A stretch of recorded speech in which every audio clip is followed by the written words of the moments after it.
त्रयोदशे पाठे सन्मित्रम। 13वां पाठ सच्चा मित्र।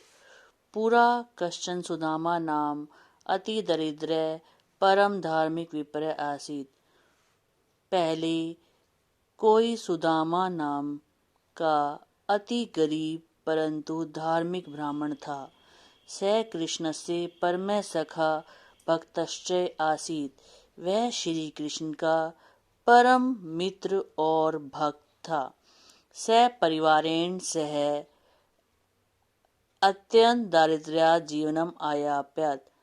वह परिवार के साथ अत्यंत गरीबी का जीवन बिता रहा था।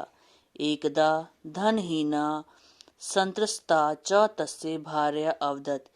एक बार धनहीन और दुखी उसकी पत्नी बोली, विप्र ब्राह्मण, साक्षात श्रीपति श्री कृष्ण तव सखा, साक्षात भगवान श्री कृष्ण ही आपके मित्र हैं। तत्कथम भवान तम किंचित धनम न याचते। तब कैसे आप कुछ धन नहीं मांगते। स अवश्यमेव अस्माकं दारिद्र्ये पीड़िते कुटुंब दृष्ट्वा प्रचुरम धनम दास्यति। वह अवश्य ही हमारी गरीबी से पीड़ित परिवार को देखकर प्रचुर धन देंगे। अत्र न संशय, यहाँ कोई संशय नहीं है। सुदामा पत्न्या अनुरोधेन द्वारिका प्रति अचलयत्। सुदामा पत्नी के अनुरोध से द्वारिका की ओर चलते हैं। मित्राय दातुम गृहे किंचित न आसीत्। मित्र को देने के लिए घर में कुछ नहीं था। अतः तस्य भार्या प्रतिवेशिकस्य गृहात् तण्डुलान् आनीय ब्राह्मणाय अयच्छत्। इसलिए उसकी पत्नी पड़ोसी के घर से चावल लाकर ब्राह्मण को देती है। अनिच्छन् अपि विप्र केवल श्री कृष्ण दर्शनाय द्वारकापुरीम अगच्छत्। इच्छा न रखते हुए भी ब्राह्मण केवल श्री कृष्ण के दर्शनों के लिए द्वारकापुरी आते हैं। श्री कृष्णस्य प्रसादस्य सम्मुखं स्थित्वा च अचिन्तयत्, महाराजस्य श्री कृष्णस्य दर्शनम कथम भवेत्। श्री कृष्ण के महल के सम्मुख बैठकर वह सोचते हैं, महाराज श्री कृष्ण के दर्शन कैसे हों। स द्वारपालम निज नाम अवदत्। उन्होंने द्वारपाल को अपना नाम बताया, परंतु द्वारपालई स निषिद्ध, परंतु द्वारपाल उनको रोक देता है। तत् संदेशवाहकस्य मुखात् सुदामा इति नाम श्रुत्वा श्री कृष्ण धावान् प्रसाद द्वारम आगते। वह संदेशवाहक के मुख से सुदामा ऐसा नाम सुनकर श्री कृष्ण दौड़ते हुए महल के द्वार पर आते हैं। स मित्रस्य जीर्णानि वस्त्राणि शुष्क मुखम च दृष्ट्वा स्तब्ध जाते। वह मित्र के फटे हुए कपड़े और सूखे हुए मुख को देखकर स्तब्ध हो जाते हैं। तस्य नेत्राभयम च अश्रूणि अपतन, और उनकी आंखों से आंसू गिरते हैं। स पुलकितः भूत्वा मित्रस्य दृढ़म आलिंगनम आकरोत्। वह खुश होकर मित्र को गले से लगाते हैं। प्रेम पूर्वक सुदामानां सिंहासने व्यवस्थापे रुदन श्री कृष्ण जलेन तस्य पाद प्रक्षालनम अकरोत्। प्रेम पूर्वक सुदामा को सिंहासन पे बैठाकर रोते हुए श्री कृष्ण जल से उनके पैरों को धोते हैं।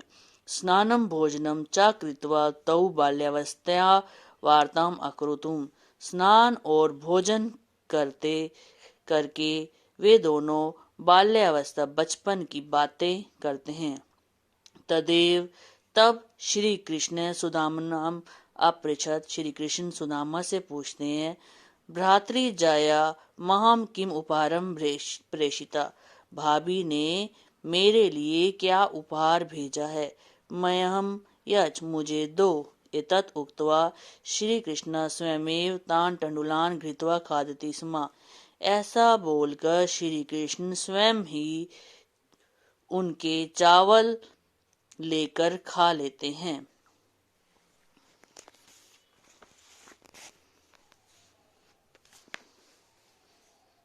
मोदमान सुदामा कानिचित् दिनानि प्रसादे उषित्वा कृष्णस्य दर्शनै आत्मनां धन्यं मन्यमान् राजसुखम् अनुभवत्।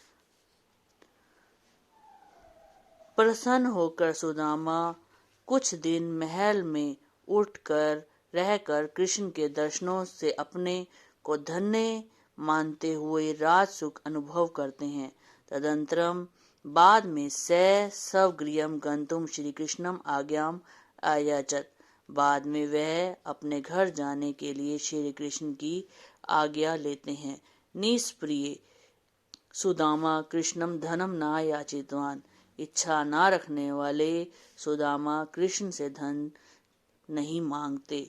श्री कृष्ण अपि तस्मै किमपि न प्रयच्छत।